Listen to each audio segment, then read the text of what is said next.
Maroc s'inscrit depuis plus de 20 ans dans une dynamique de performance économique, sociale et technologique dont le capital humain incarné par la jeunesse marocaine constitue un fort vivier de compétences. Inauguré à Casablanca en 2000 par Sa Majesté le roi Mohammed VI, le Technoparc occupe aujourd'hui une place de taille dans l'écosystème de l'entrepreneuriat et jouit d'une aura au niveau national et régional. Implanté au cœur du centre d'affaires de Casablanca, le Technoparc offre un environnement innovant et dynamique. Une aventure durable à travers laquelle l'institution continue d'accompagner un grand nombre d'entrepreneurs.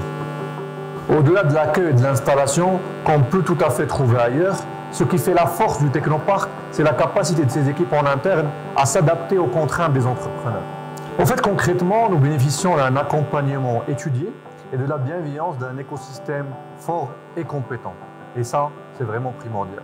À travers une stratégie d'expansion régionale, notamment à Rabat, à Tanger, à Agadir et prochainement à Tiznit, Fès, Oujda et dans d'autres villes du royaume, des milliers d'entrepreneurs et de collaborateurs travaillent en synergie dans un cadre optimal offrant une mise en relation spécifique avec les partenaires régionaux, nationaux et internationaux. Un écosystème dynamique composé d'institutions d'investisseurs, d'incubateurs d'associations et de grands comptes. Un accès au financement et au marché. Des locaux plug and play et des services de proximité. Nous sommes fiers de ce qui a été accompli ces 20 dernières années. Mais ce n'est qu'une étape. La start-up, la PME et la TPE devraient être au cœur de toutes les stratégies. Désormais, elles constituent un levier de croissance très important. L'économie de nos régions ne peut être prospère sans l'apport de cet écosystème. Nous nous engageons à poursuivre notre expansion régionale, s'implanter dans d'autres villes, attirer les talents et les doter de tous les moyens pour réussir. L'accompagnement qu'offre le Technoparc a donné naissance à plusieurs success stories. Une réussite qui se confirme par la satisfaction globale de ces entreprises qui profitent d'un environnement de travail adapté, leur permettant de booster durablement leurs projets. Se lancer dans l'aventure entrepreneuriale est en soi un pari vraiment risqué. On valse entre rêve et réalité du marché. Heureusement, le passage au Technoparc a été pour moi un vrai catalyseur. En tant qu'entrepreneur, nous avons besoin d'un accompagnement inclusif et pour ça, le Technoparc est notre meilleur allié. Au Technoparc, nous vivons au rythme d'un écosystème dynamique et motivé. Nous accompagnons cette motivation à travers des programmes sur mesure et adaptés aux entrepreneurs et porteurs de projets. Faisons-leur confiance, donnons-leur l'opportunité de mettre en lumière leur savoir-faire et leur capacité à créer de la valeur ajoutée et une croissance durable, inclusive et prospère. Créativité, partage, performance. Vous voulez changer le monde ? Prenez votre envol et rejoignez le réseau Technoparc.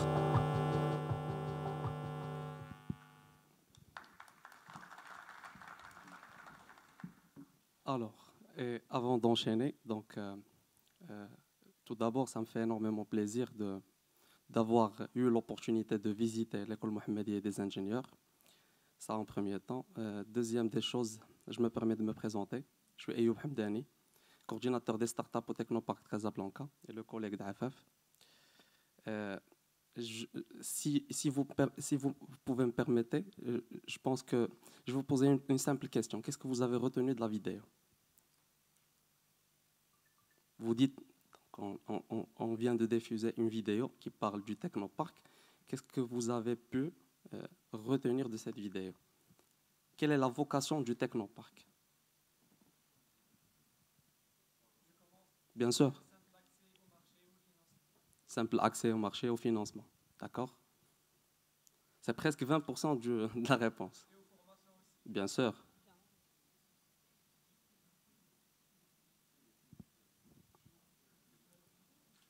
Je ne sais pas, est-ce que vous avez un micro?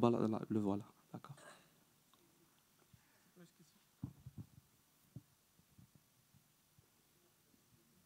Votre participation va bien sûr, je dirais, brûler un petit peu ce débat.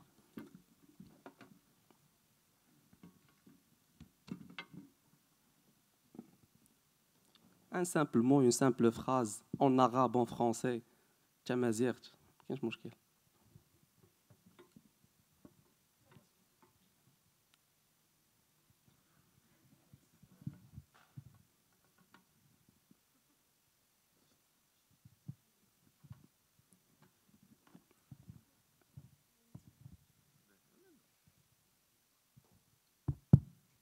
Bonjour. Bonjour. Ce que j'ai compris d'après la vidéo, c'est que ce technoparc, c'est un rassemblement de plusieurs startups qui travaillent dans la même place. Tout à fait. Vous avez parfaitement raison.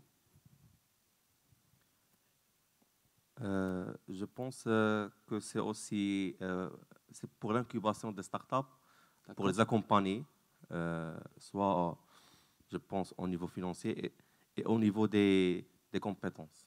Effectivement. Parfait. Une très bonne réponse.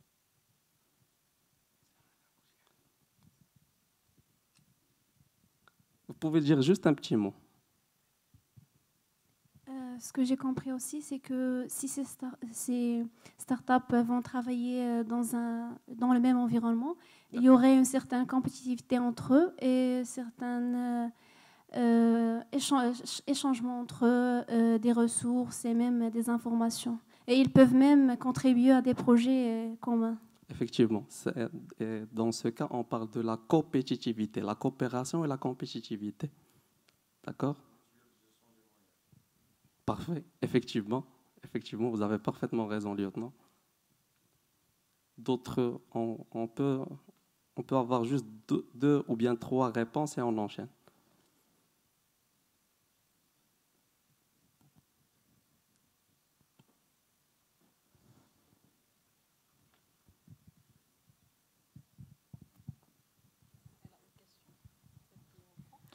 Bonjour. Je pense que c'est un écosystème qui aide les investisseurs et les meneurs du projet. C'est ce qu'on cherche exactement, c'est le mot écosystème. Vous avez parfaitement raison. D'autres interventions? Comme elle a dit, c'est un écosystème qui accompagne les jeunes entrepreneurs pour développer leur idée de start-up. Donc tout à fait. Une dernière. Qui peut se porter volontaire pour clôturer? Ah, d'accord. Je pense que Madame au fond.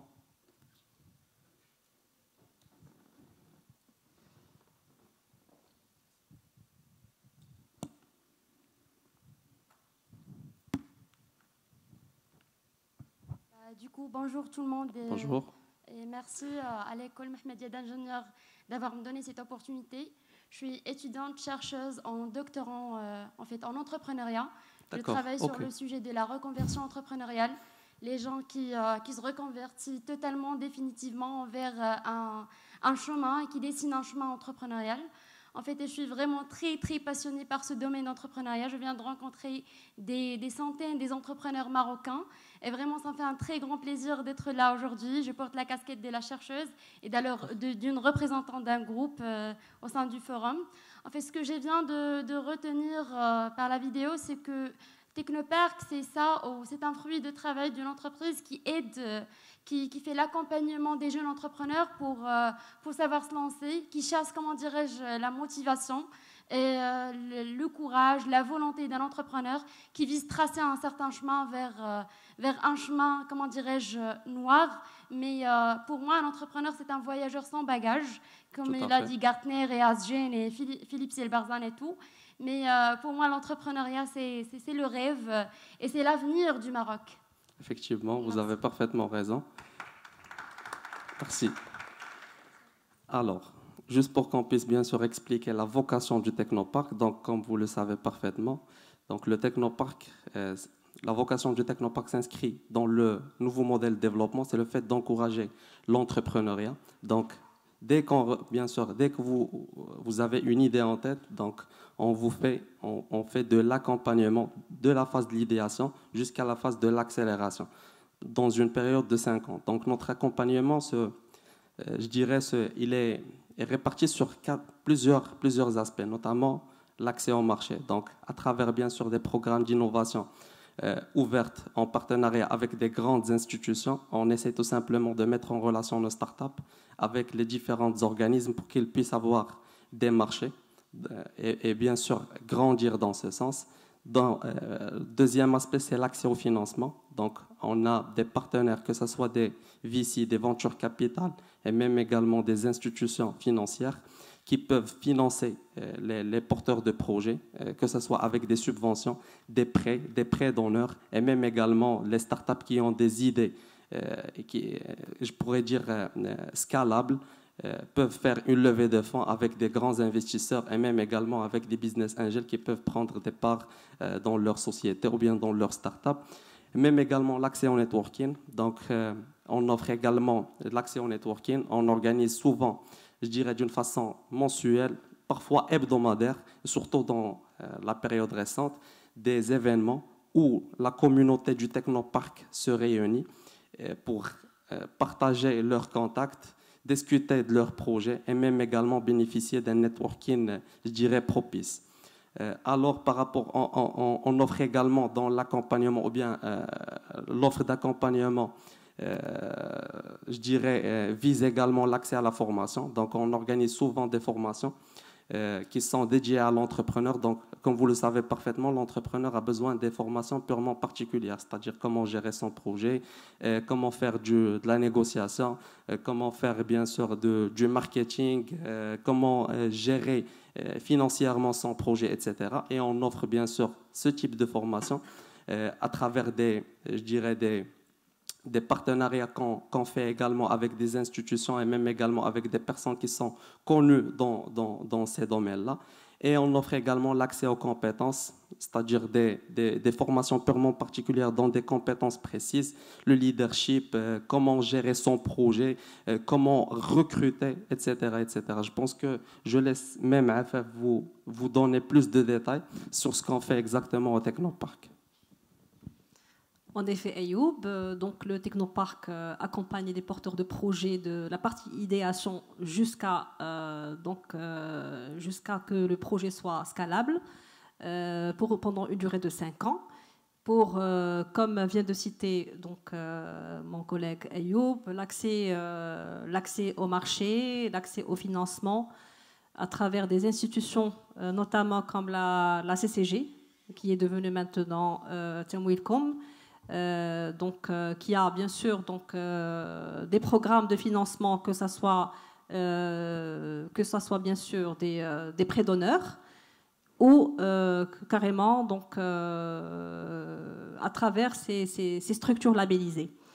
Et ces structures labellisées qui sont bien sûr nos partenaires, qui sont là pour accompagner justement ces startups ou bien ces porteurs de projets pour l'accès au financement à travers un parrainage et à travers des programmes d'accompagnement ciblés. Et je citerai aussi donc Enactus, qui est labellisé Temwilcom, Caisse centrale de garantie, pour accompagner justement les étudiants à travers des programmes pour devenir des porteurs de projets. Et donc sans oublier plusieurs partenaires, notamment Startup Maroc. On a aussi des partenaires d'innovation comme IBM et Microsoft également. Et l'association est une association internationale pour l'accompagnement justement scientifique et innovation. On a RD Maroc, nous avons plusieurs partenaires. Voilà, donc on accompagne les porteurs de projets sur 4 axes: accès au financement, accès au marché, accès aux compétences et accès à l'innovation. Voilà, ce sont les 4 axes à travers lesquels on accompagne ces porteurs de projets. Et bien sûr, on fait des événements d'animation pour la création de synergies entre les entreprises opérant dans différents secteurs d'activité, qui sont notamment parmi l'innovation, parmi les secteurs d'innovation. Nous avons la blockchain, l'intelligence artificielle. Voilà, donc nous avons plusieurs secteurs d'activité que je viens de citer. La plupart actuellement sur l'industrie 4.0, l'intelligence artificielle, la blockchain, qui sont de nos jours les technologies de pointe. Et sans oublier la HR Tech, l'EduTech et l'industrie 4.0, qui sont présents parmi nous. Donc, je vais enchaîner par la présentation de notre start-up Humantal Maroc, représentée par Monsieur Driss Agoumi, qui va donc présenter son activité et faire bien sûr et vous présenter aussi sa storytelling, comment il a pensé à créer son entreprise, comment donc son parcours, sa story tout simplement. Donc je vous laisse la parole, Monsieur Driss Agoumi.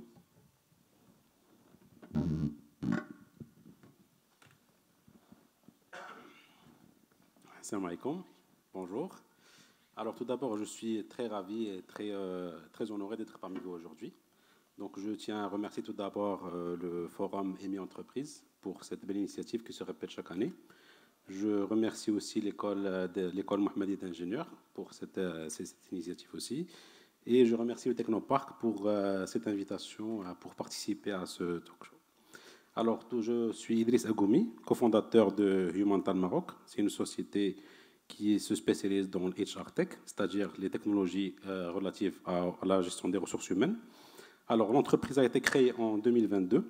C'est une jeune entreprise, c'est une jeune start-up qui a été cofondée par Yassine Khazan, mon cofondateur et moi-même. D'ailleurs, vous pouvez visiter le site www.humantal.ma pour avoir plus d'informations. Et la mission de cette start-up, c'est bien sûr d'accompagner les entreprises et de révolutionner la gestion des ressources humaines et d'offrir aussi des outils innovants pour les décideurs et pour les gérants d'entreprise afin d'optimiser et de digitaliser leur processus RH. Alors, donc depuis 2022, nous avons pu développer 3 produits. Le premier, c'est Humantal, donc c'est la plateforme principale, qui est une solution SaaS. Donc, je ne sais pas, est-ce qu'il y a parmi vous ici des génies informaticiens? Non? Si? Alors, le SaaS, c'est Software as a Service, c'est-à-dire un logiciel qui est hébergé sur le cloud. Et alors, cette solution permet aux entreprises de gérer tous les aspects des ressources humaines, alors depuis la gestion des absences, des congés, bien sûr l'accès au code du travail et bien sûr la gestion automatisée de la paie, sans avoir à fournir plus d'efforts. Et la deuxième solution, c'est une solution complémentaire à Humantal qui s'appelle Pointy.ma. Alors Pointy.ma, comme le nom l'indique, c'est pour le pointage, pour la gestion des pointages des entreprises. Elle permet de suivre en temps réel le pointage des salariés des entreprises sur plusieurs sites en même temps. Elle utilise la reconnaissance faciale. Et la troisième solution, qui sera dans le marché, Inch'Allah, la semaine prochaine, que nous commencerons à commercialiser la semaine prochaine, Inch'Allah, elle s'appelle Maharat.ma. Donc d'ailleurs, le site est déjà fonctionnel. C'est un système de gestion et de suivi des recrutements qui utilise l'intelligence artificielle pour traiter et scanner les CV automatiquement sans avoir à les saisir par le recruteur ou bien par l'étudiant ou bien par le chercheur d'emploi. Donc le traitement du CV prend entre 3 et 5 secondes. L'intelligence artificielle extrait toutes les données, les traite et elle peut même affecter une note au CV ou au candidat par rapport à l'offre d'emploi correspondante.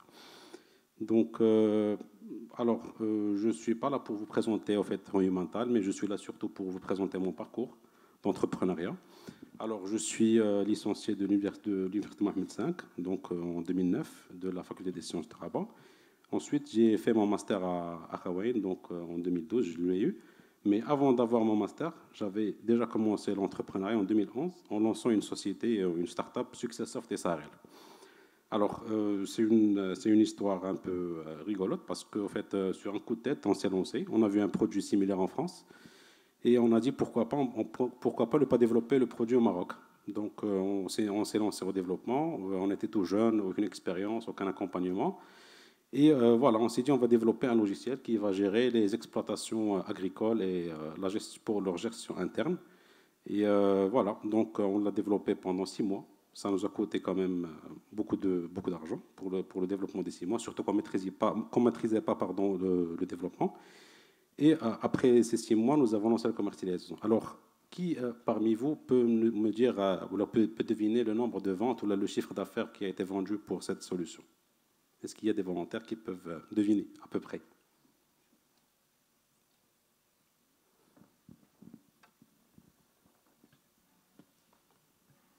Allez, un chiffre au hasard.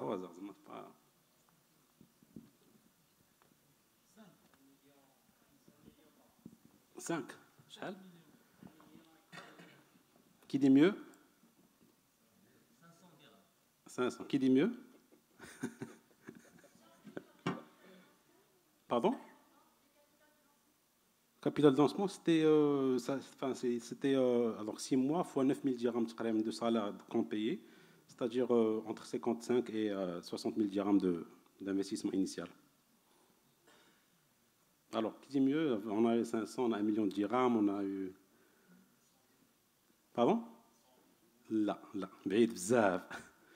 Alors, en fait, c'est 0. Donc, on a pu vendre on a eu un chiffre d'affaires de 0 dirham pendant la première année de lancement parce qu'on était jeunes et c'était trop tôt pour lancer l'entreprise, tout simplement. D'ailleurs, le Technopark vient tout juste d'avoir une convention avec le ministère de l'Agriculture pour justement développer ce secteur. Donc, 14 ans après, ou 13 ans après, c'était trop tôt. Par contre, grâce à ce projet, donc on faisait du porte-à-porte. On présentait la solution aux associations aux coopératives laitières, coopératives des viandes, etc. Et par hasard, un des présidents des coopératives a joué la solution et il nous a dit j'ai un autre besoin, donc je ne veux pas cette solution, mais j'ai un autre besoin. Si vous arrivez à me le développer, je le prends. On s'est lancé au développement encore une fois. Donc on était tout jeunes, ça qu'il y a les parents, aucune contrainte, la charge, il n'y a pas de souci. Donc on s'est lancé, on a développé la solution, on lui a présenté, il l'a prise. Ça, c'est bon. Donc c'était le premier bon de commande à peu près 200 000 dirhams avec des redevances annuelles. Et c'est comme ça que ça a commencé. Donc on a commencé, alhamdoulilah, depuis 2012. Alors en 2014, bon, les revenus étaient un peu minimes. Donc on ne s'en sortait pas. Du coup, je me suis dit pourquoi pas tenter le salariat. J'ai été recruté chez Capgemini en tant qu'ingénieur d'études.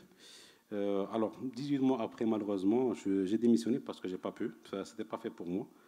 Donc, en 2016, alors, d'ailleurs, je l'ai rencontré à la des sciences de Rabat.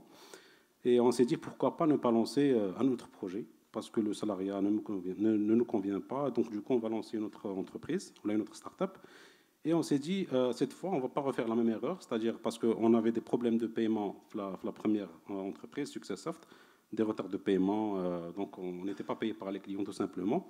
Donc on s'est dit, on va développer une solution, une start-up, donc c'est-à-dire je vais te donner un service, tu vas me payer tout de suite. C'est-à-dire le mec là. Donc on a développé une start-up de food tech, donc de livraison de repas fait maison au bureau, entre midi et 14 heures. Donc on était les premiers d'ailleurs. Il y a la Glovo, la Jumia Food, il n'y avait personne, il n'y avait rien. On était les seuls qui faisaient la livraison sur Rabat. Donc on faisait la livraison uniquement au bureau entre midi et 14 heures. Et bien sûr les salariés ou des entreprises ou les clients avaient la possibilité de programmer le menu de toute la semaine. C'est-à-dire que titre le week-end, ils programment toute la semaine le bureau dialogue, ils payent. Alors c'était en principe entre 49 dirhams et 55 dirhams le panier moyen. Voilà, donc en fait, la start-up, elle a bien marché. Alors, l'investissement initial était de 500 dirhams. C'était le coût de Tajin de Hamd Barqaq, parce qu'on faisait toute la chaîne flow kamla. Quand on cuisinait avec les parents d'Yenna, la locale, la cuisinier, l'autorisation, la société, ni rien du tout. Donc, on a commencé la commercialisation. Ça a bien marché, alhamdoulilah. On a lancé la plateforme en 3 jours. Donc, le Khamis, je me rappelle très bien. On a lancé la plateforme le lundi matin.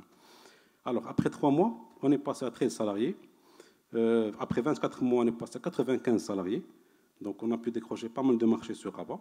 Et après 30 mois, donc c'est-à-dire après 2 ans à peu près, on est arrivé à un chiffre d'affaires annuel de à peu près 10 millions de dirhams annuels. Alors, bien sûr, cela donc, nous a obligés à mettre en place des systèmes d'information pour la gestion des ressources humaines. D'ailleurs, c'est la solution qu'on vend actuellement. Donc, on l'utilisait pour nos propres moyens au début. Alors, voilà, voici quelques photos. Malheureusement, les photos ne s'affichent pas. Je vais juste...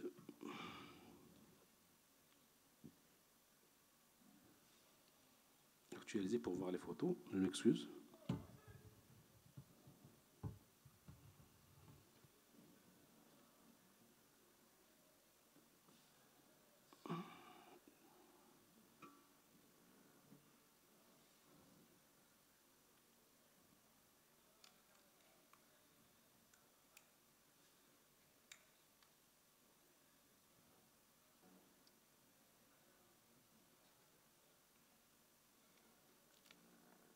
Je passe sur le mode déconnecté, je pense, parce que là, c'est pas possible.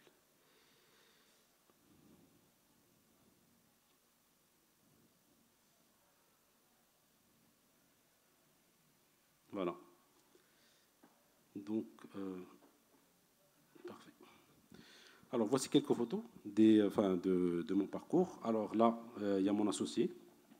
Là, sur le coursier, il fait un chantier. Alors là, on faisait les courses بوحدنا. Alors, c'est ma voiture.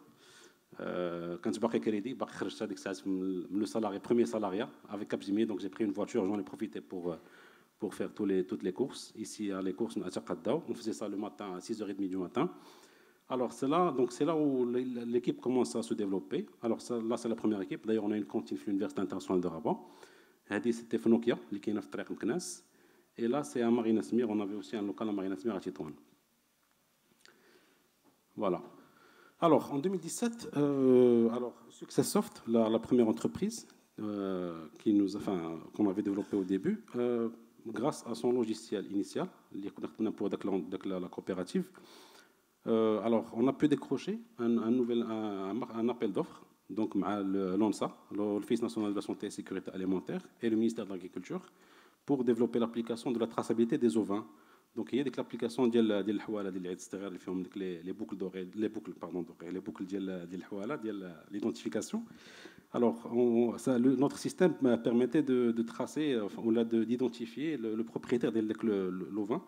Donc, en cas de réclamation par les citoyens, automatiquement, le système il tape le numéro de la boucle et donc systématiquement, on a le résultat de toute la traçabilité de l'ovin. Alors, en 2020, il y avait le Covid. Donc, c'était la catastrophe pour la restauration. Donc, on s'est retrouvé à 0 dirham. Donc, encore une fois, donc, on a recommencé depuis le début. Après, la chiffre d'affaires, la restaurant, la locaux, il n'y avait rien. Donc, l'activité s'est arrêtée au 18 mois. Donc, heureusement qu'on a pu avoir 2 crédits de Covid.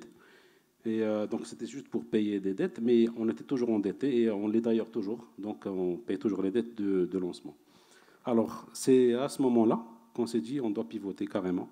Alors, pivoter, ça veut dire on va changer de direction. Donc, c'est-à-dire que le marché de la restauration, c'est un marché qui demande beaucoup d'argent, beaucoup d'investissement. On va revenir à notre initial, c'est le développement de systèmes d'information et c'est là qu'on a lancé Humantal que je vous ai présenté au début. Alors, quelques leçons à retenir. Donc, il faut choisir absolument le bon cofondateur parce que c'est très important. Donc, c'est Rabhal Mara.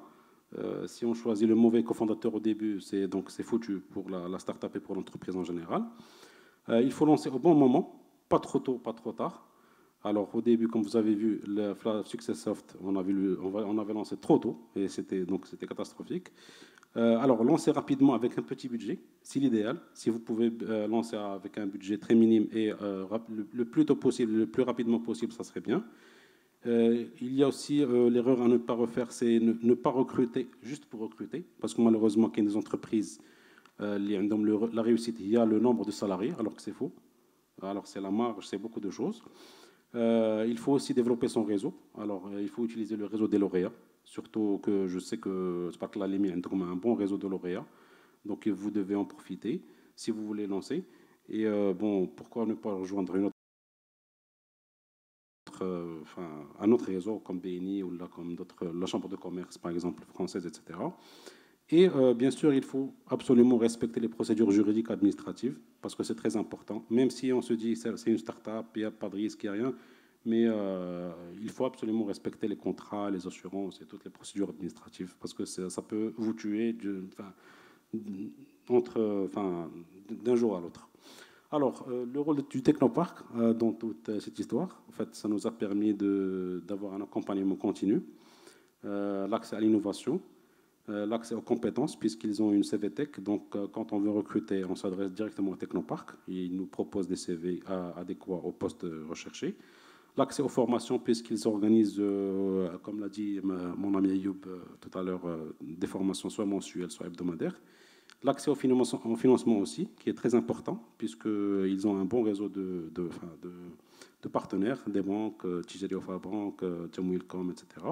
Et bien sûr, l'accès au marché, donc notamment des marchés de l'État, des donneurs d'ordre, etc. Et bien sûr, pour bénéficier à la fin des tarifs préférentiels pour un local, par exemple, de 17 mètres carrés, on le loue à 1000 dirhams par mois, ce qui est vraiment pas cher et très abordable pour une start-up qui veut démarrer sa carrière. Je vous remercie pour votre attention et bon, pour vos questions, vos demandes de stage PFA et PFE, n'hésitez pas à nous contacter via l'email affiché.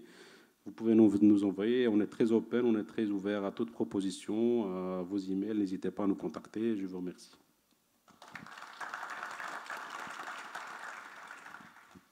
Alors, je te redonne la parole à Afaf. Merci pour ta présentation, Monsieur Driss Agoumi. Donc, on enchaîne avec Monsieur El Hachmi de la société Pigma System, qui va donc vous présenter son parcours, sa solution et en quoi le Technopark l'a aidé en début de sa société. Voilà. Ok. Salam alaikum. Je suis Hachmi Niayedibi, cofondateur de la startup Pigma System. En fait, notre parcours, il a commencé, on va dire que il y a 10 ans à peu près, j'étais ici à l'EMI, en train d'assister à une conférence comme celle-ci, où il y avait des entrepreneurs comme ce qu'on fait aujourd'hui. J'étais pas étudiant, mais j'étais plutôt étudiant à la faculté des sciences, mais voilà.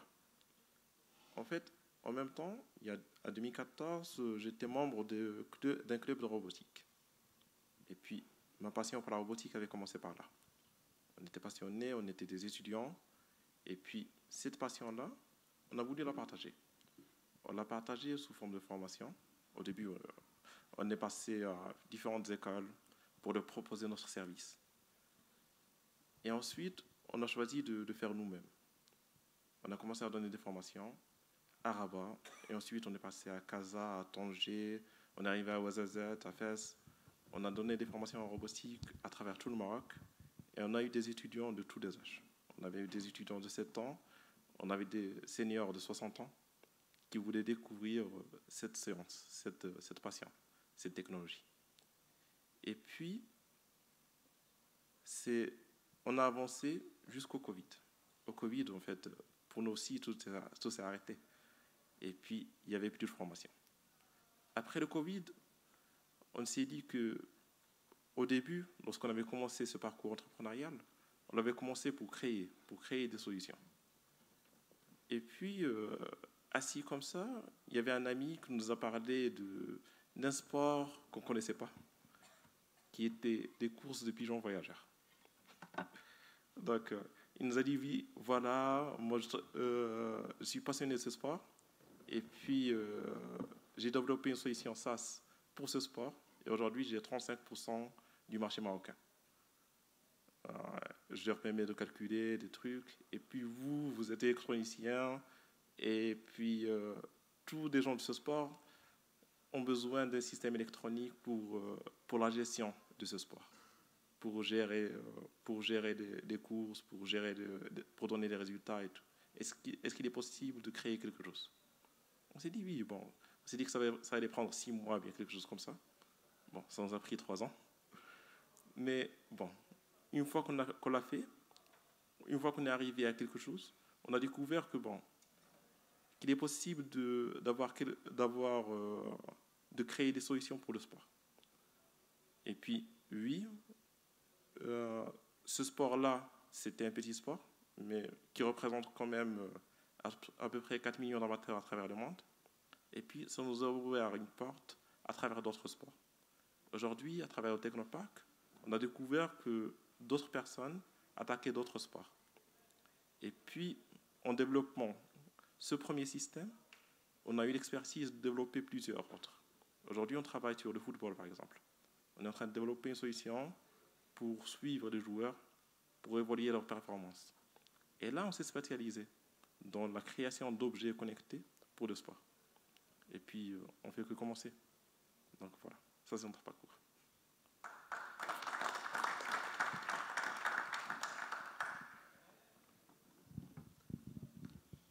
Je donne la parole. Merci Hachmi pour ta présentation et ta storytelling.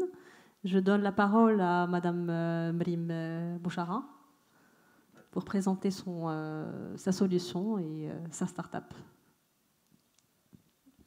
Salam alaikum, bonjour tout le monde. Alors, moi, c'est Myriam, et là, juste à côté de moi, c'est Omar Bouchara. On est frères et on a tous les deux fondé une start-up qu'on a appelée Sahab Dev en référence au cloud. Donc, retenez bien le nom. Alors, l'idée, elle a commencé par quoi? En fait, nous, on a double casquette. Donc, moi, je suis informaticienne de base, de formation, et mon frère, il est génie mécanique. On a démarré l'aventure et on s'est intéressé à l'industrie 4.0. C'est quelque chose qui regroupe nos deux compétences. Donc, par la suite, là, je vais vous raconter, je vais surtout m'adresser aux futures lauréates, Inch'Allah. Donc, il faut savoir que l'entrepreneuriat, en étant une femme, c'est compliqué. Donc, pour toute femme qui souhaite parcourir le chemin, ou le choisir, alors, ce que je vous conseille, un conseil amical, féministe, tout ce que vous voulez, il faut avoir un partenaire de taille. Un partenaire qui soit capable de gérer l'entrepreneuriat, pas à votre place, mais à votre côté. Donc, pensez au moment où, par exemple, vous serez, je dirais, occupé par votre vie de famille. Et là, il faudrait quelqu'un qui soit là pour vous accompagner, n'est-ce pas?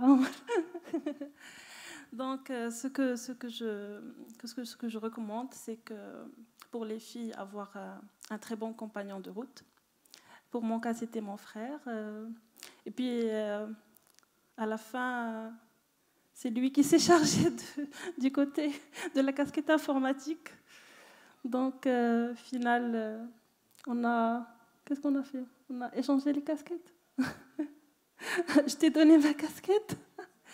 Mais l'avantage d'être à deux dans ce parcours, c'est le soutien. Comme a dit Idriss, il faut avoir un partenaire sur qui on peut compter. Et puis, n'est-ce pas, Dibi, Hashmi? Il faut avoir... c'est ça, l'entrepreneuriat, il faut avoir quelqu'un sur qui compter. Voilà. Je passe la parole à Omar.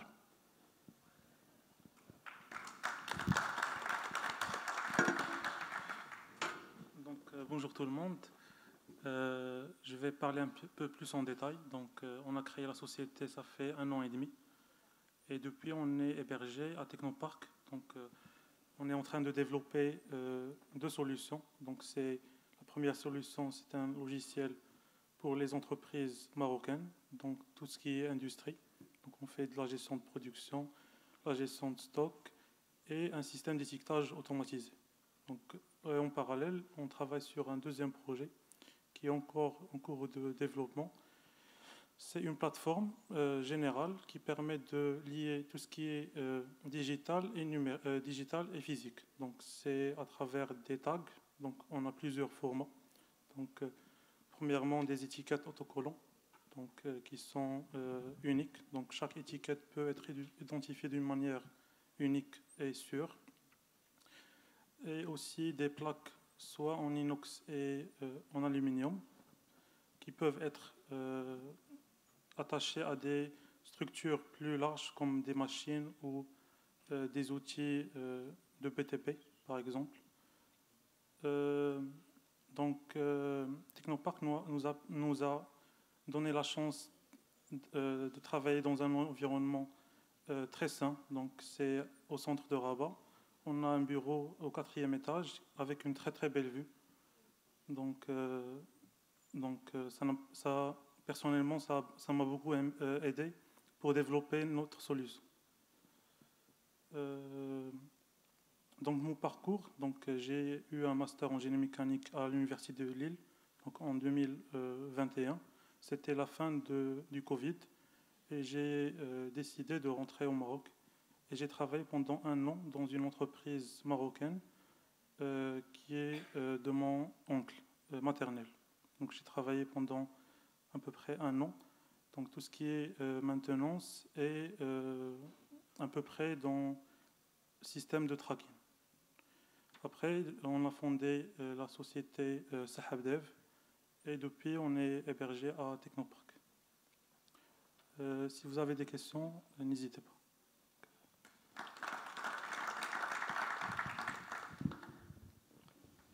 Je ne sais pas, avant d'enchaîner aux questions, vous avez tous entendu ces témoignages et je voulais juste savoir s'il y a quelqu'un d'entre vous dans cette salle a une idée de projet actuellement.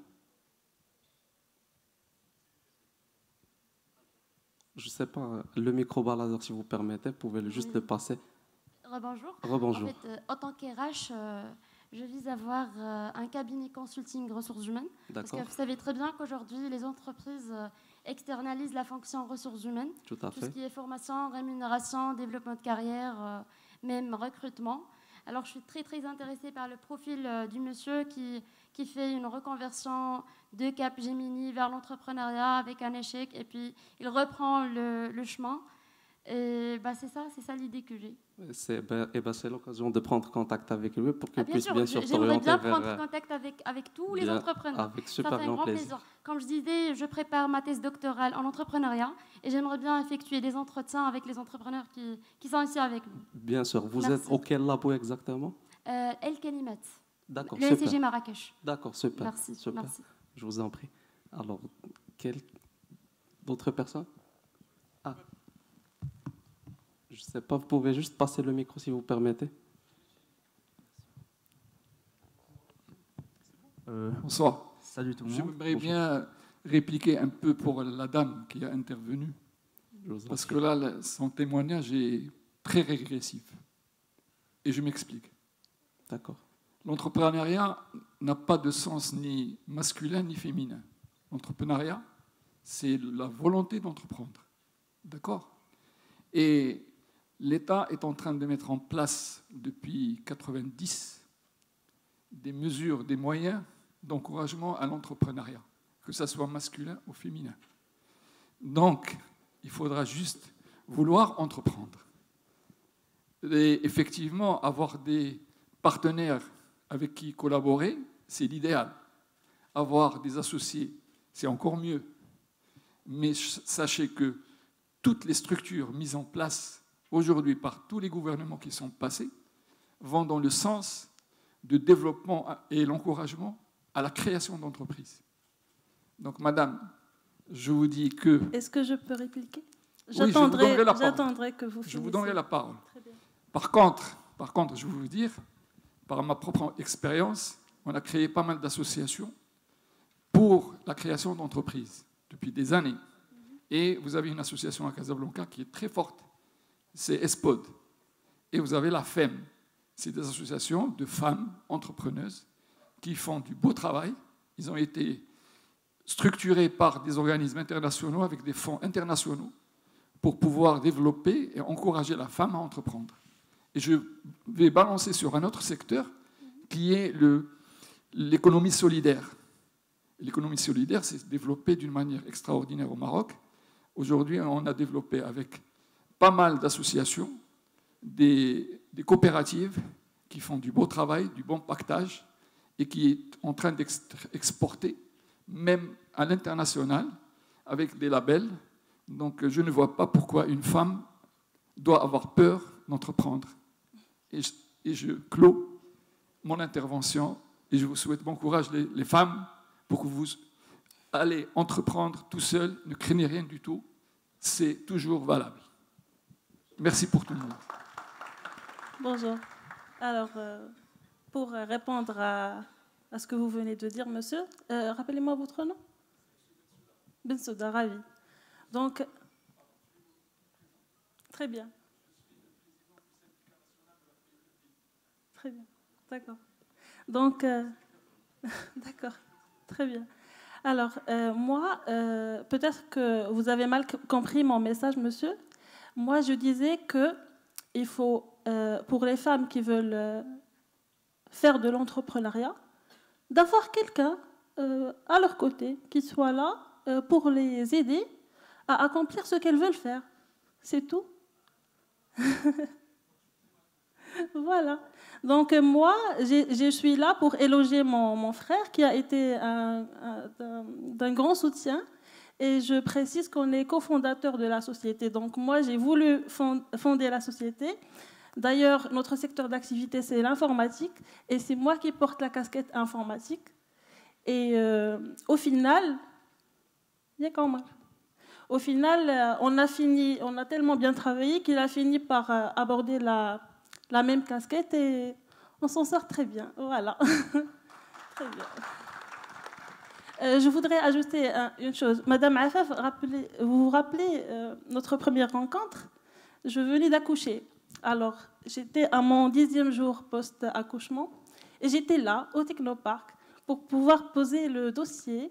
Et comme la société elle vient d'être créée, elle a 1 an et demi, et ben ma petite fille aussi, elle a 1 an et demi. Donc voilà, je venais d'accoucher, j'étais à mon 10e jour post-accouchement et j'étais là présente pour me présenter à Madame Afaf et pour pouvoir débuter l'aventure avec mon frère, qui est d'un grand soutien. On se soutient mutuellement. Donc voilà, mon message, c'est pour les femmes qui veulent faire de l'entrepreneuriat, choisissez un bon partenaire. C'est exactement ce qu'a dit M. Driss et c'est exactement ce qu'a dit M. Dibi. Donc l'idée principale de la start-up de M. Dibi, c'est... En fait, je vais compléter parce que il faut dire que la complémentarité, le fait de trouver quelqu'un qui va à l'aventure avec vous, qui va au défi. Parce qu'en fait, l'entrepreneuriat, c'est un parcours difficile. Il faut travailler plus que les gens. Et puis, dans beaucoup d'instants, vous n'allez pas trouver d'énergie. Si vous avez quelqu'un à côté, il va pouvoir continuer, il va pouvoir vous soutenir et vous pouvez avancer. Donc, en fait, là, le fait d'avoir un partenaire, c'est le fait de... Parce que, bon, dans une start-up, surtout dans une start-up, vous allez devoir faire beaucoup de choses. Et puis apprendre beaucoup de choses. Et puis, si vous êtes 2, si vous êtes 3, si vous êtes 4, la tâche sera plus facile. D'accord ? Bon, maintenant, en fait, je vais revenir au projet. Parce que le fait de commencer maintenant tôt à développer des projets, c'est ce qui peut vous aider. Je vais vous dire qu'en 2014, lorsque j'avais commencé, on avait commencé par un projet de... Nous, on pensait que c'était PCI. L'idée, c'était de créer un robot CNC. Donc, des machines à découpe laser, et puis de le faire sous forme de robot. On avait commencé ce projet, on avait commencé à le prototyper, et puis après, on l'avait relâché, et on s'est dit que non, on va continuer, on va voir le salariat, on va voir d'autres projets. Le même projet a été pris par une autre société qui avait commencé en même temps que nous, et puis en 2017, 3 ans après, ils avaient réalisé un chiffre d'affaires de $1 million. Lorsque j'avais vu ça m'avait rafraîchi, ça m'avait dit de... Voilà. En fait, il y a beaucoup de choses à faire. En entrepreneuriat, en fait, il faut juste trouver des problématiques et de créer des solutions. Et c'est là votre travail, en fait, d'ingénieur. C'est le fait de trouver des solutions aux problèmes réels que trouvent les gens. Et puis, là, en fait, un ingénieur, ça sera le cœur, ça sera celui qui créera cette solution. Et puis, à côté, il y a tout le reste. Il y a le fait de vendre cette solution. Il y a le fait de discuter avec les gens. Il y a le fait d'organiser tout cela. Et puis, c'est là, en fait, qu'il faut des gens qui nous complètent. Donc, voilà.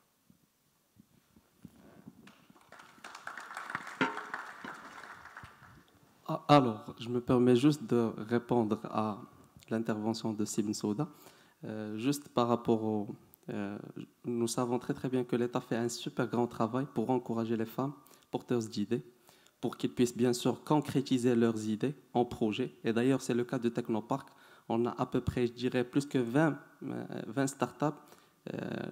Les chefs de ces startups sont des femmes. Et actuellement, nous sommes partenaires avec l'AFEM. Donc,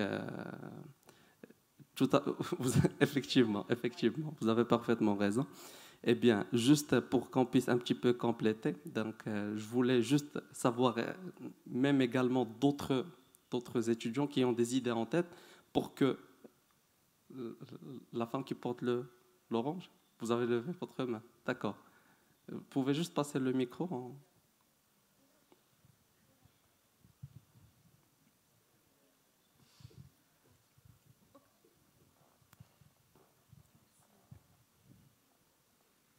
Bonjour tout le monde. Bonjour.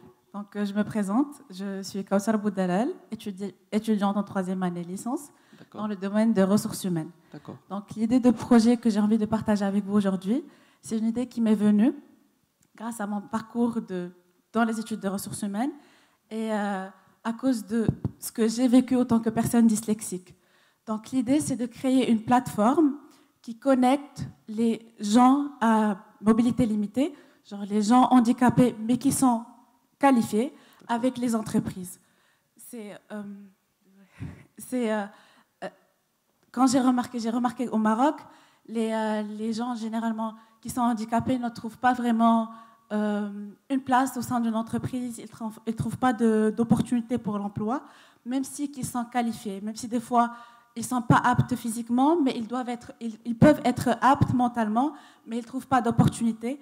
Donc cette plateforme va viser à connecter ces deux côtés, ces deux gens-là, pour que les deux porte-profils, les gens handicapés, ils trouvent un très bon endroit où ils peuvent travailler, ils se sentent épanouis, et l'entreprise va pouvoir aussi porter profit, puisque aussi ils vont apporter un très grand plus pour l'entreprise elle-même.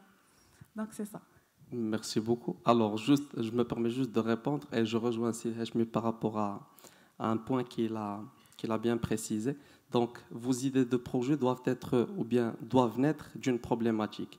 Il faut détecter des problématiques sur lesquelles vous allez vous baser pour créer des projets et pour répondre à un marché cible.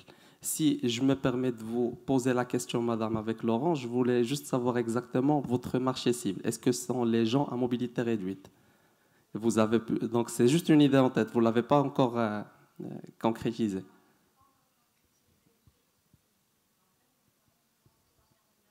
D'accord.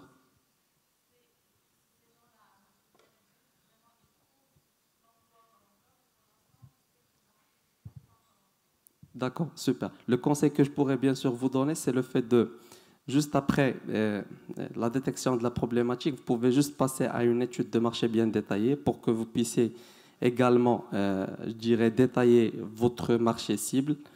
C'est quoi votre marché global, c'est quoi votre marché particulier, son évolutivité, donc son degré d'évolution dans une période de 5 ans à 10 ans, et même également vos concurrents et quelles sont leurs parts de marché, pour que vous puissiez avoir une idée beaucoup plus claire sur la part ou bien le marché dans lequel vous allez opérer. Et une fois vous allez bien sûr détecter votre marché, donc automatiquement vous allez passer à votre business model. Comment je vais vendre ma solution. Et je dirais que ce soit avec des abonnements ou bien je dirais une vente classique ou quelque chose comme ça. Et une fois vous faites la construction de votre business model, automatiquement vous passez au lancement de votre MVP, le minimum viable product, ou bien votre produit minimum. Vous le lancez pour le tester avec des clients qui peuvent bien sûr le tester et partir du principe Lean Startup, c'est-à-dire le principe des itérations. Donc, vous lancez votre Proof of Concept, votre POC, et une fois les clients le testent, ils vont dire que c'est quoi les problématiques qu'ils ont trouvées avec votre solution. Et en se basant sur ces problématiques, vous allez améliorer votre produit. Et une fois que vous l'améliorez au fur et à mesure, vous allez le relancer encore une fois pour avoir le produit final qui sera bien sûr diffusé sur votre marché. Merci beaucoup, monsieur. Je vous en prie. Alors, d'autres idées de projet? En tant qu'élève ingénieur en génie civil et aussi passionné par le domaine d'informatique, je pense l'idée c'était de développer un système basé sur l'intelligence artificielle pour la gestion et la planification des projets de construction. Donc pour améliorer l'efficacité et la sécurité au sein des chantiers. Donc surtout, on voit actuellement au Maroc qu'il n'y a pas une idée qui porte sur l'intelligence artificielle et la gestion des projets de construction. Donc on a toujours directeur de projet, chef de projet, les ouvriers. On doit insérer l'intelligence artificielle et ça va être inséré par la suite. Donc pourquoi pas avoir l'idée de start-up et commencer dès maintenant. Effectivement, vous avez parfaitement raison, mais le conseil que je pourrais bien sûr vous donner, et même également les entrepreneurs et AFF peuvent aussi confirmer ce que je vais vous dire, c'est le fait de détecter la problématique en premier temps, de savoir exactement c'est quoi le problème que je dois résoudre. Par exemple, si on se trouve actuellement avec une grande problématique, par exemple, on va parler en arabe. Et actuellement, on a des solutions qui vont révolutionner dans ce sens. Donc, une application mobile, une plateforme qui peut résoudre cette problématique. Une fois que vous allez trouver que cette problématique a une solution purement propice, donc automatiquement, vous allez vous lancer le processus que j'ai expliqué à votre collègue. Donc, je ne sais pas, est-ce que Selhachmi peut me confirmer? Bien sûr. Un petit complément pour M. Ayoub. En fait, maintenant, lorsque vous avez créé votre produit, n'allez pas chercher de développer tout le produit. Allez chercher juste la fonction principale qui résout le problème, d'accord, avec le minimum possible. Et puis, développer quelque chose qui peut se développer en 1 mois, 2 mois, 3 mois maximum. Et puis, aller vers le marché, aller tester. Parce que si vous allez rester chez vous en train d'imaginer sans tester chez les clients, sans rencontrer les gens qui ont la problématique réelle, vous pouvez passer 1 année ou bien 2 ans en train de développer et à la fin venir avec une solution qui n'est pas ce que les gens cherchent. Donc, partez vers le minimum et puis partez directement chez les gens qui ont le problème. Je ne sais pas, Cédric, est-ce que vous avez un complément à rajouter? Alors effectivement, pour rajouter à cela, donc c'est en fait vous devez vous concentrer sur le développement de votre MVP. Donc le MVP, c'est le minimum viable product, c'est-à-dire la fonctionnalité principale qui va résoudre la problématique à laquelle vous répondez. Et M. Hachmi a dit 1 mois, 2 mois, 3 mois, même moins, même 1 semaine, même 2 jours. Si vous avez la moindre idée, n'hésitez pas à la développer. Contactez les réseaux existants, venez au Technopark aussi, contactez-nous et bien sûr foncez. Il ne faut surtout pas hésiter parce que j'ai laissé passer pas mal d'occasions parce que j'hésitais et donc je le regrette. Donc n'hésitez pas, foncez, accélérez, ne créez pas votre entreprise depuis le début. Il faudra tout d'abord tester le produit. Voir si le produit répond aux besoins effectivement, si les clients vont payer pour ce service ou pas, parce que des fois il y a une problématique, vous proposez la solution mais les clients ne payent pas. Donc ça ne vaut pas la peine de développer le produit. Et comme le dit Paul Graham, donc Paul Graham vous pouvez d'ailleurs le suivre sur les réseaux sociaux, c'est un grand monsieur d'ailleurs aux États-Unis, il te dit fail fast, c'est-à-dire fail fast ça veut dire tu dois commencer et arrêter le projet le plus tôt possible. Comme ça, il n'y a pas trop de dégâts. Il faut limiter les dégâts. Voilà, merci. Je ne sais pas, est-ce que vous avez d'autres idées en tête que vous pouvez partager avec nous et même également apporter quelques éléments de recommandation, des éléments un échange entre nous. Déjà, pour avoir les idées, il faut payer un petit peu. Hein? Et on a beaucoup d'idées par là. Alors, je tiens à vous remercier pour le déplacement que vous avez fait, pour la conférence que vous avez faite, pour votre profil de carrière, que j'aime très bien. Vous avez beaucoup de connaissances et beaucoup d'expérience à donner. Et on peut tirer profit en tant qu'élève. Et c'est à la limite de votre expérience. C'est un très bon résultat. Là, je parle. J'ai à peu près 1500 étudiants ingénieurs, donc presque, on peut atteindre les 50% de femmes. On est à 40 et quelques par promotion, et on n'arrive pas à faire la différence en tant que compétence. C'est la même chose. On a des lauréates qui ont tracé leur chemin, la caïn de retour. Rien que pour voir Madame la ministre hier, Madame Leila Ben Ali, c'est une ex-émiste qui a laissé pas mal de choses au Qatar pour revenir au Maroc. Là, c'est entre guillemets. Là, la question que j'ai, c'est surtout à Madame Nawal. Je suis un étudiant, par exemple, j'ai une idée. J'ai pas d'argent, j'ai rien. À qui s'adresser? S'il y a une checklist à respecter ou quelque chose comme ça, s'il y a un bureau ou quelqu'un à consulter pour développer mon idée. Bien sûr, parfois, on repart, comme on a dit tout à l'heure, on repart d'une idée parfois qu'on la trouve banale, on va la perfectionner, on va en ressortir avec une idée qui répond à une problématique donnée. C'est surtout là, j'ai beaucoup d'élèves, je peux te dire que j'ai dans presque un tiers des étudiants qui sont là, qui sont porteurs d'idées novatrices, d'idées innovantes, mais il leur faut un peu d'accompagnement. Ils sont des étudiants, bien sûr, quand ils réintégreront le marché de l'emploi, là, ça devient autre chose. Mais c'est surtout à cette étape-là, pourquoi pas créer une start-up à partir de l'idée qu'il a à l'école. Merci.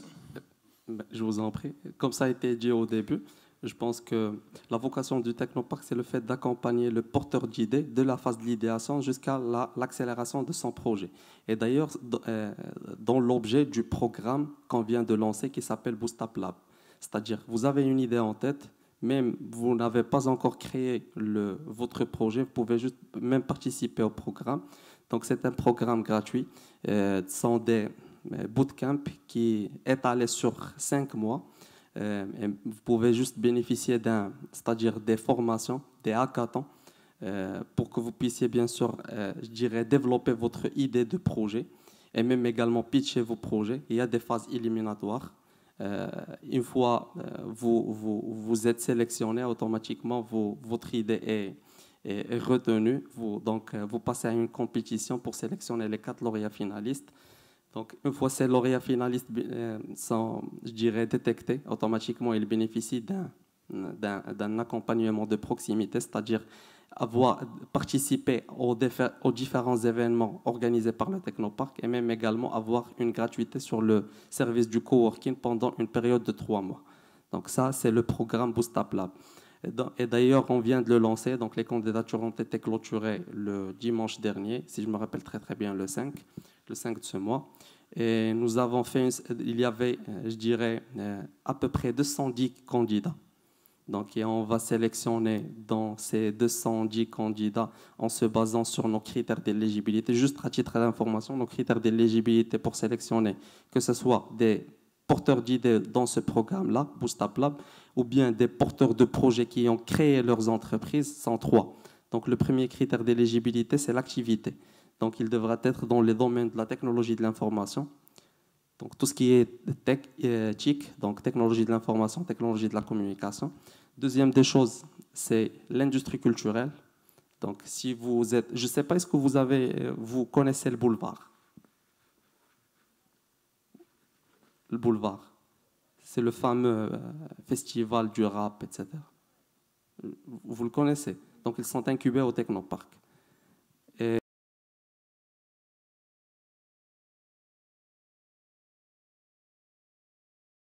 La technologie de la communication, l'industrie culturelle et tout ce qui est green tech. Donc, la technologie dans le développement durable.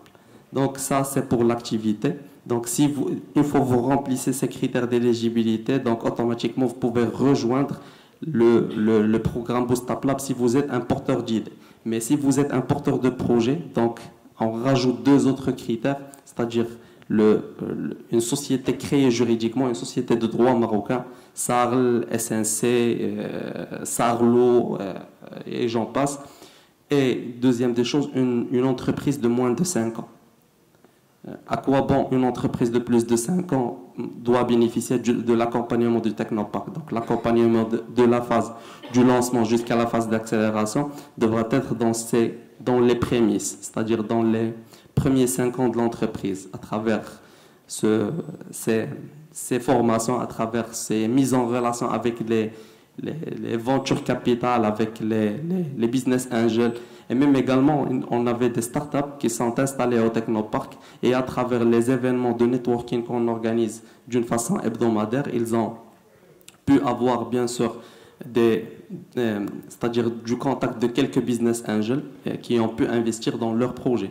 Et même également des startups qui ont pu faire des levées de fonds jusqu'à 13 millions de dollars. Et c'est le cas d'une startup incubée à Casablanca. Donc, comment en arabe, c'est l'idée dialogue. Et vous êtes les bienvenus au Technopark. Merci, j'aime bien quand vous utilisez le dollar comme unité, ça se fait très bien. Effectivement. Ça devient alléchant, merci. Tout à fait, je vous en prie. En fait, je vais compléter pour vous dire faites des expériences dans des startups. En fait, passez des stages dedans. Parce que vous allez apprendre plus que dans les grandes entreprises. Parce que bon, vous aurez plus de tâches à faire. Et puis, vous serez plus dans le moule startup. Dans le fait d'avoir plus de responsabilités, une petite équipe, et puis beaucoup de problématiques à faire.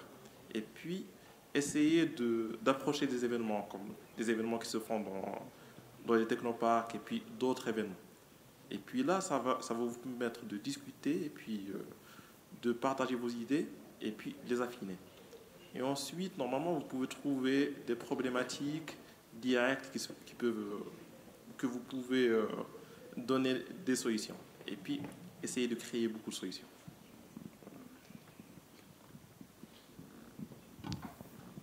Je ne sais pas, est-ce que vous avez d'autres questions, d'autres interventions? Salut tout le monde. Bonjour. Vous avez évoqué un point très important en parlant d'MVP. Je vais me présenter tout d'abord. Je suis TL des Naxus Ami. Et en tant que TL, j'ai accès à plusieurs idées de start-up innovatrices et tout. Et je vais particulièrement parler d'un projet digital intitulé NIA. NIA, c'est une plateforme qui permet aux touristes internes et externes, nationaux et internationaux, d'explorer le Maroc au maximum. Ma question porte sur comment puis-je atteindre le public cible parfait, idéal, même si ce n'est pas vraiment possible, mais comment m'approcher de ce public cible pour bien évaluer mon produit? Je ne sais pas, nos entrepreneurs peuvent répondre en se basant sur leurs expériences. Hachmid, Cédric. Tu peux répéter la question parce que j'ai pas bien. Oui, bien sûr. Comment puis-je déterminer avec exactitude le public cible pour bien lancer mon MVP?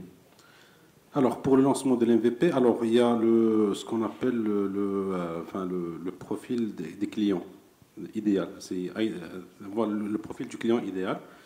Alors, par exemple, pour mon cas, par exemple, c'était je vise les HR Tech, donc je vise normalement les ressources humaines, c'est-à-dire les directeurs, les consultants, les sociétés de gestion des ressources humaines, les cabinets de recrutement.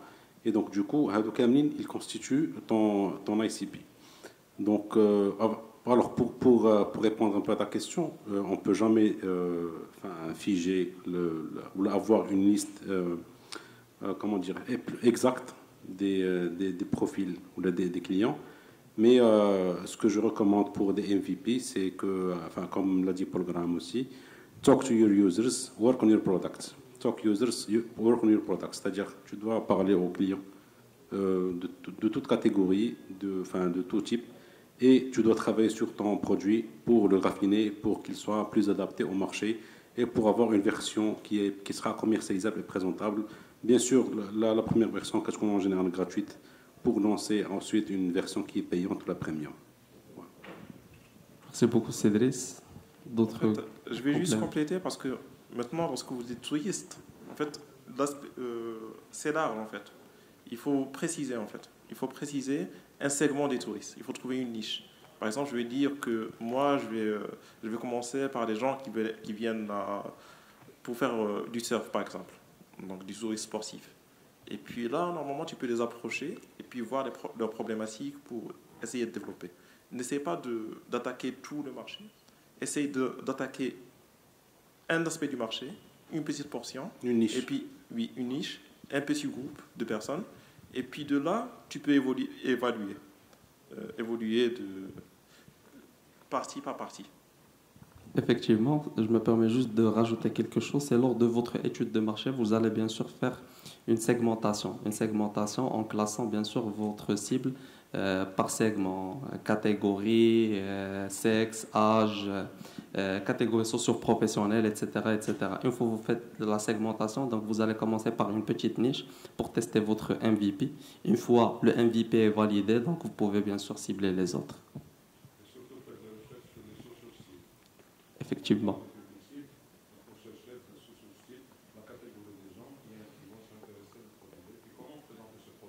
Effectivement. Vous avez parfaitement raison.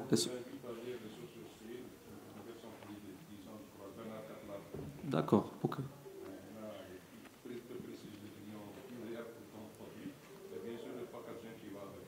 D'accord, d'accord.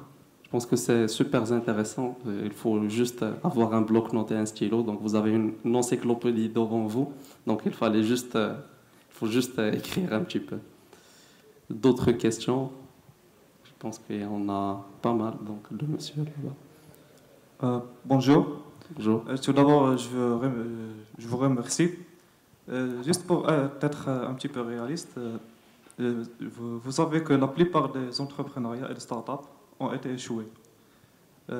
Donc, est-ce que tout d'abord, en début, on est motivé, on a mis en place une idée superbe, on a passé en production, mais par la suite, on a découvert que les choses n'ont pas marché comme c'est prévu.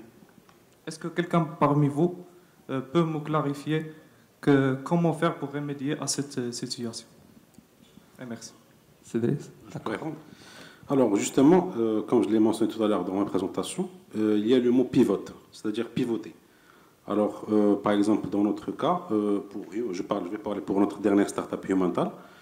Alors, le premier produit qu'on a développé, c'est la plateforme pour la gestion des ressources humaines, la gestion des absences, les congés, etc. C'est pour la gestion aussi de la paie automatisée. Alors, quand on parle aux clients, c'est génial, c'est magnifique. Alors, on a beaucoup de compliments, ça a fait le buzz à un certain moment. Mais on s'est rendu compte à la fin que le process est très long de vente. Donc, c'est-à-dire ça peut prendre, pour onboarder un client, ça peut prendre 2 à 3 mois, ce qui est très très long et très lourd. Du coup, on a décidé de pivoter. Donc, comment pivoter? C'est de sortir des produits qui seront plus vendables plus rapidement. Par exemple, on a développé Pointy.ma, alors que je vends actuellement au restaurant, au snack, au café, aux hôtels. Donc, j'ai une cible plus large parce que ça va résoudre un problème spécifique dès le pointage des salariés. Et donc, dans le cas je recommande de pivoter, où là, comme je dis tout à l'heure, il faut carrément arrêter les dégâts le plus tôt possible et rebondir sur notre idée ou là sur notre projet, pourquoi pas. Voilà, merci. Merci beaucoup, Cédric. D'autres interventions? Je pense que le monsieur qui porte la chemise carreau. Tout d'abord, je vous remercie pour cet événement. De parler sur cette thématique d'entrepreneuriat lors de ce forum. Donc, premièrement, je me présente, c'est Odish Mustafa, étudiant en deuxième année master spécialisé en management de la propriété intellectuelle, innovation et transfert technologique à la FEG de Bnimlel. Je fais partie aussi du réseau Inactus depuis 2018. Donc, je fais partie du club dans les différents établissements dans lesquels j'ai fait partie. Donc, je remercie tous les invités sur leurs témoignages et leurs idées qu'ils ont données sur leurs histoires. Moi, personnellement, j'étais impressionné par l'histoire de M. Agoumi parce qu'il avait des chutes et il avait trouvé plusieurs contraintes dans son histoire, même si elle était persévérante durant toute cette histoire. Donc, j'ai 2 questions, si vous permettez, à M. Agoumi. Donc, la première, c'est comment vous avez trouvé le meilleur partenaire pour lui faire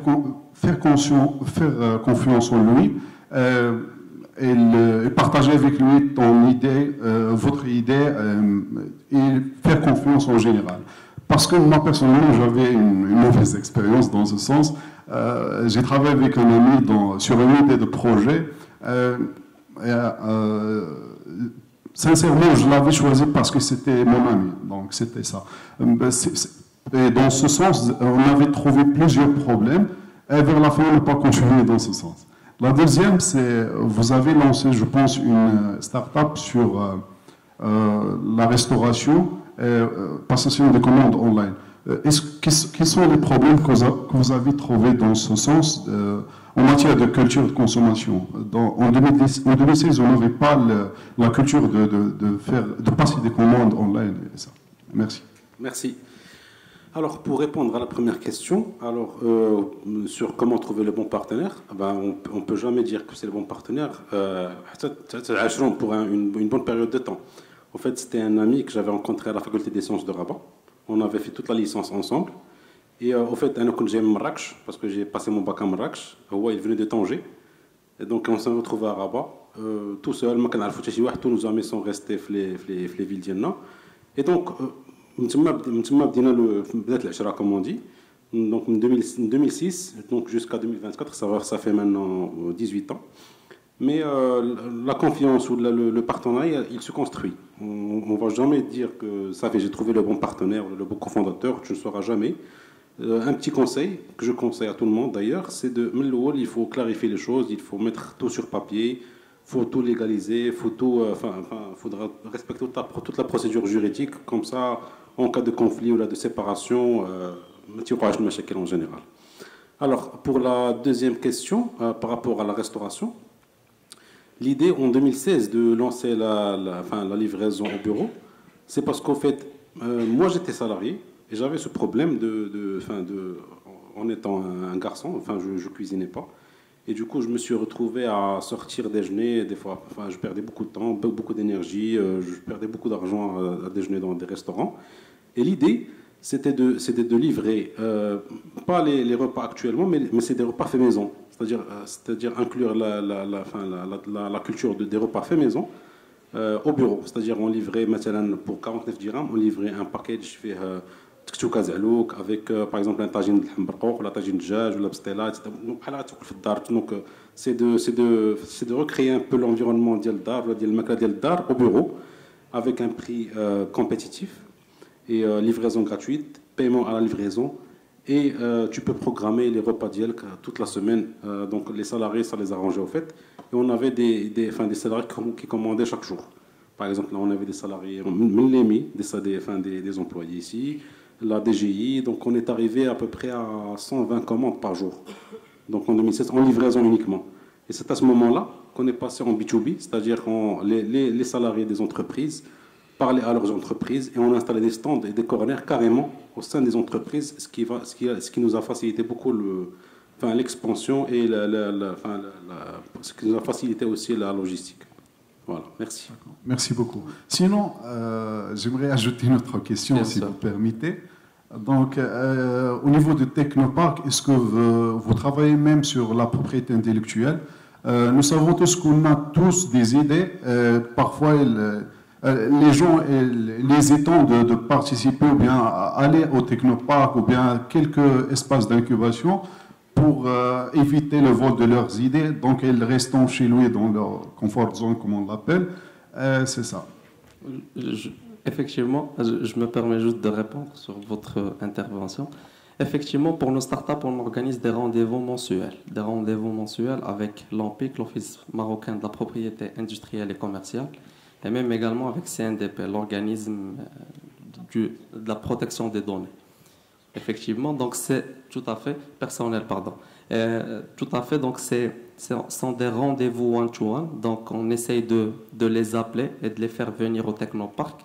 Et on invite nos startups dans des rendez-vous one-to-one avec eux pour, s'ils ont des doléances, s'ils ont des questions purement particulières, s'ils ont des demandes purement particulières, donc ils ont juste en face une personne qui représente cet organisme pour lui expliquer la procédure à suivre et même également ce qu'il doit faire pour protéger sa marque ou quelque chose dans ce sens.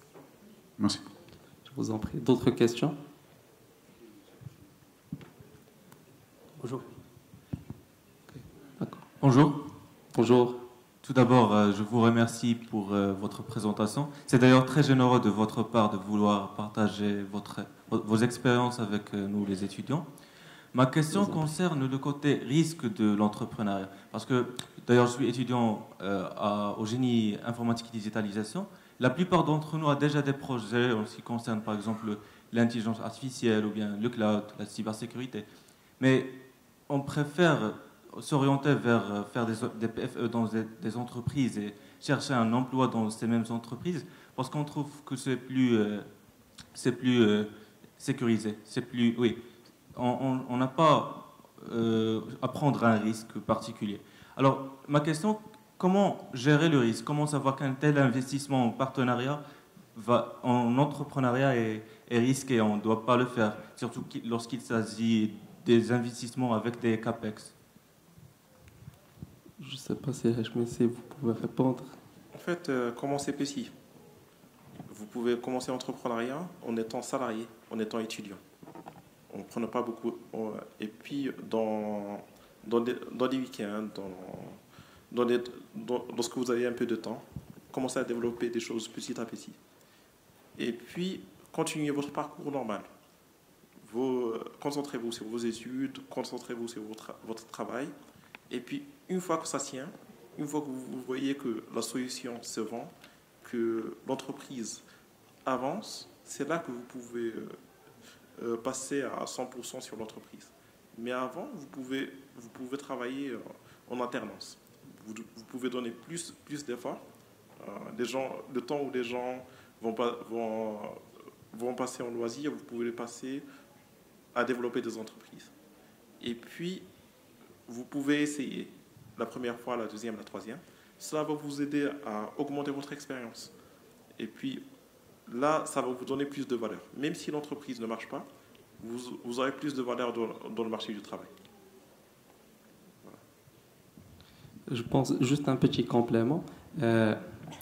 Dès que vous décidez de lancer ou bien concrétiser votre idée en projet, donc vous allez commencer par la création d'un business plan.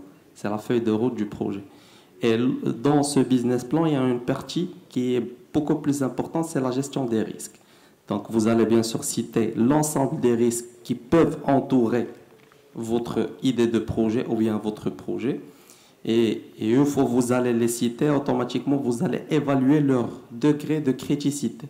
C'est-à-dire leur degré qui va impacter votre idée à ne pas, je dirais, se concrétiser sur terrain.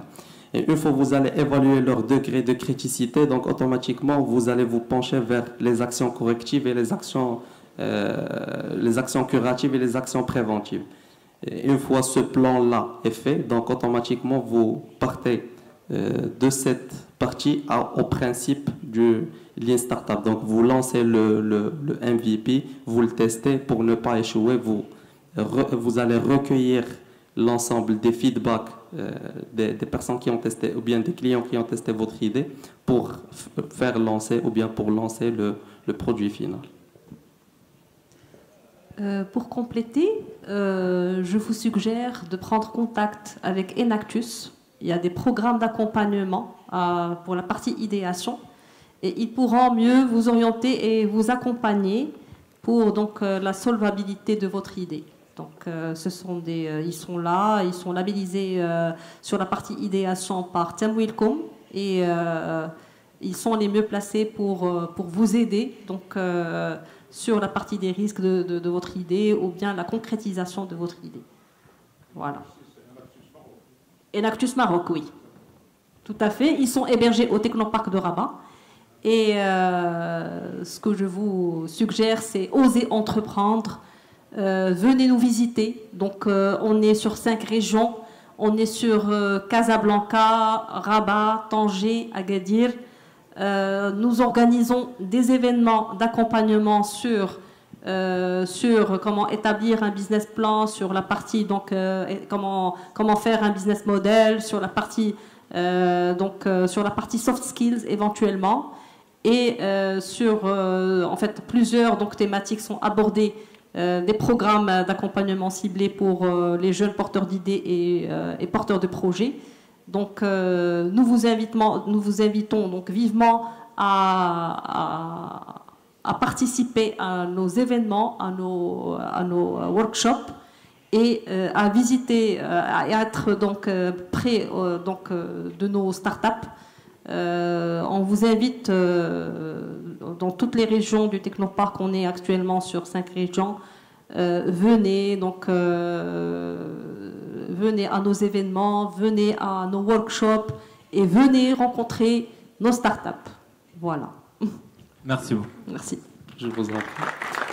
Alors, bonjour. Bonjour. Bonne intervention. Merci d'abord pour votre présentation et les différents témoignages des différentes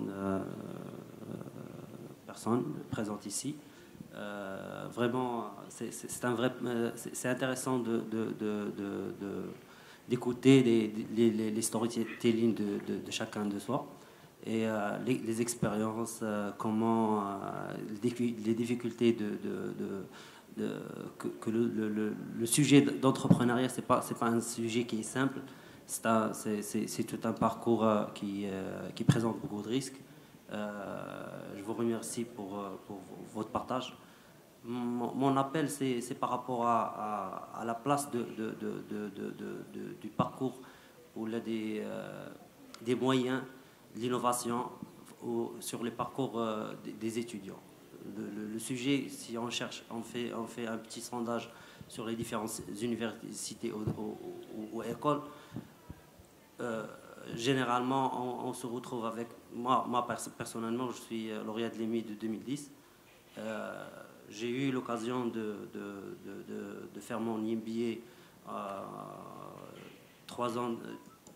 Ça fait 3 ans maintenant.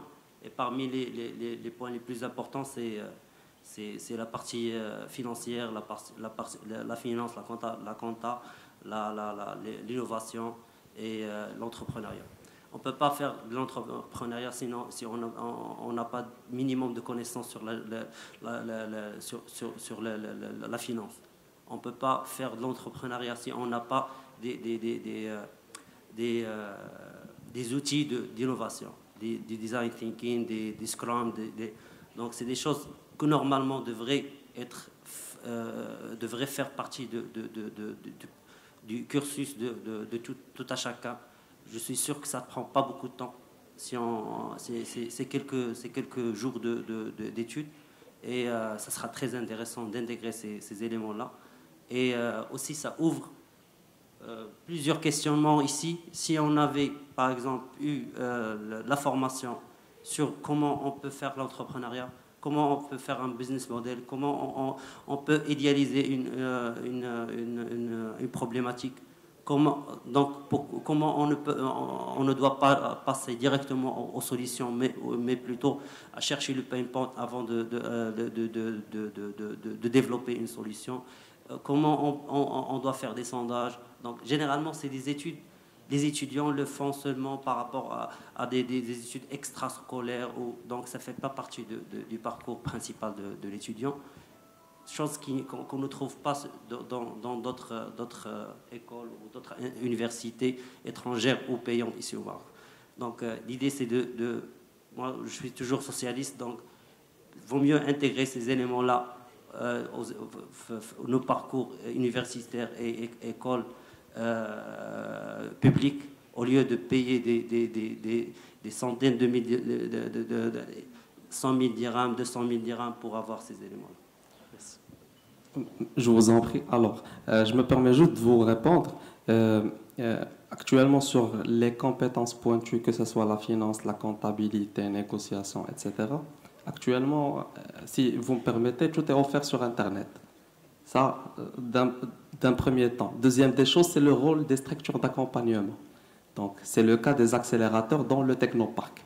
Une fois que vous allez créer votre entreprise, vous allez la créer, je dis n'importe quoi, demain, et vous allez obtenir tous les documents nécessaires, statut, RC, et j'en passe. Vous pouvez juste demander une demande d'installation à Technoparc. Une fois que vous installez et vous mettez votre bureau et vous allez bien sûr recevoir les clés, automatiquement vous allez participer à nos premiers séminaires, à nos premières formations. Donc des formations dans des compétences purement particulières, que ce soit au niveau de la finance, que ce soit au niveau de la comptabilité. mais ce sont des formations qui dirigées vers les dirigeants des startups ou bien orientées vers les dirigeants des startups. Comment gérer votre entreprise financièrement? C'est quoi un plan de financement initial? C'est quoi un plan de financement sur 3 années? Et j'en passe. Et même également des formations purement particulières. Comment obtenir mon premier contrat avec un client? Comment convaincre mon client à acheter mon service ou bien acheter mon produit, etc. etc. Donc, c'est tout un parcours d'une période de 5 années. Donc, une fois vous passez ce type de formation, donc vous allez passer à l'étape suivante. C'est le fait de chercher du financement ou bien de faire une levée de fonds avec des investisseurs. Pardonnez-moi, seulement pour clarifier, moi je suis tout à fait d'accord avec vous, bien sûr. Les accélérateurs sont là pour faire ça. Ils sont là pour aider tout entrepreneur d'initier et de l'accompagner après décision d'entrer dans le monde entrepreneurial. Par contre, le souci qu'on a généralement aussi au Maroc, c'est ce courage-là, c'est ce premier pas. Ce premier pas, le plus important, c'est d'être initié à ce que, voilà, on peut le faire. Donc, c'est pourquoi mon idée, c'est d'aller pousser la graine au niveau des études. C'est là, il y a un déphasage. On est toujours technique, on cherche le technique. Après, on cherche toujours le salariat parce que pour nous, le salariat, c'est la partie stable, c'est la partie, c'est là où c'est le comfort zone. Donc, plutôt que, moi, bien sûr, l'idée, c'est de ne pas sortir avec des experts. C'est l'initiation, et après, les gens peuvent aller en entrepreneuriat et ils sont confiants et ils vont tendre la main aux accélérateurs qu'on veut, bien sûr, pour les accompagner, pour grandir ensemble, bien sûr. Effectivement, je me permets juste de souligner sur une petite phrase, travailler tout seul. Donc, c'est un petit peu difficile de se lancer en entrepreneuriat tout seul. Il est préférable, comme ils ont bien précisé nos collègues, donc ils ont dit un point très important, chercher le bon partenaire. Quand je dis partenaire, c'est un profil complémentaire. Si je suis fort techniquement, mon partenaire devra être fort comme effectivement dans le commercial, a une fibre commerciale purement particulière. Ça d'un côté. D'autre côté, aucune entrave pour se lancer. Vous pouvez juste lancer votre entreprise avec 1 dirham. Vous pouvez la créer avec 1 dirham en capital. Une SARLO, société à responsabilité limitée, associé unique, ou bien une SARL, 2 associés, 2 dirhams, mais vous pouvez se lancer. Aucune entrave. Il faut juste avoir le pouvoir, ou bien plutôt le vouloir des choses. Je veux investir. L'échec raquin, mais il faut se lancer. Je ne sais pas, est-ce que vous avez d'autres interventions, d'autres questions? Pour compléter, donc il faut oser entreprendre parce que le gouvernement, à la date d'aujourd'hui, il encourage vivement pour la création de son propre business, pour l'entrepreneuriat. Donc oser entreprendre, et donc il y a beaucoup de facilités que le gouvernement a fait, soit pour le financement, soit pour les accélérateurs pour vous accompagner. Si par exemple une idée ne marche pas, vous pouvez migrer vers une autre idée. Donc, en fait, toutes les parties prenantes sont là pour vous accompagner, pour vous orienter. Il faut juste avoir une idée ou bien avoir l'audace de créer, de créer une idée et avoir l'esprit de créativité. Voilà, donc merci. Je ne sais pas, est-ce que vous avez d'autres interventions, d'autres questions? Vous voulez qu'on développe un petit peu?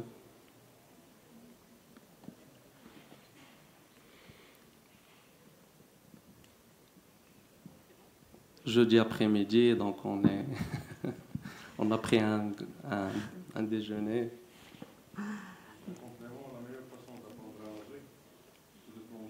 Effectivement, oui. Tout à fait. Exactement. Tout à fait. Qui n'ose rien n'a rien. Tout à fait. Donc, un grand merci à l'EMI donc, pour cette opportunité, de nous avoir donné l'opportunité pour présenter le Technopark et pour présenter les storytelling de nos startups. Et on vous remercie pour ce débat très riche. Et encore une fois, vous êtes les bienvenus au Technopark Maroc, sur toutes ces régions. Et Inch'Allah, donc l'objectif, c'est la régionalisation du Technopark sur les 12 régions du royaume. On est actuellement sur 5, mais donc prochainement, ça sera Fès, Tiznit, Oujda. Voilà, on vous attend avec impatience. Merci. Alors, un petit complément. Donc, nous restons à votre entière disposition. Vous pouvez nous consulter sur la page du Technopark. Vous allez même également trouver la liste de nos startups qui sont incubées. Et vous pouvez nous consulter, que ce soit sur LinkedIn, vous voulez nos contacts, vous voulez juste échanger avec nous à propos de vos idées de projet, nous sommes à l'écoute. Donc, et même également, comme a dit Afaf, vous êtes les bienvenus. Vous pouvez voir avec votre école d'organiser des visites d'immersion pour se plonger dans l'écosystème et comprendre exactement ce qu'on fait. Je vous remercie.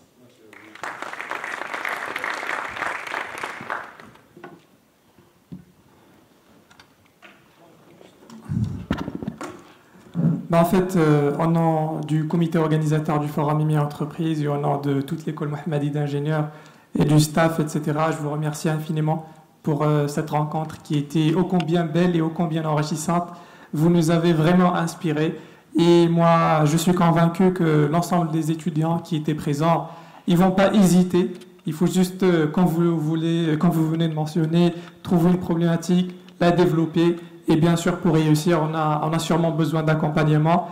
Et c'est vous qui nous aidez dans ce cadre. Et on vous remercie très, très chaleureusement. Merci beaucoup et au plaisir de collaborer dans une autre activité, Inch'Allah. Merci beaucoup. Merci. On va prendre une photo ensemble.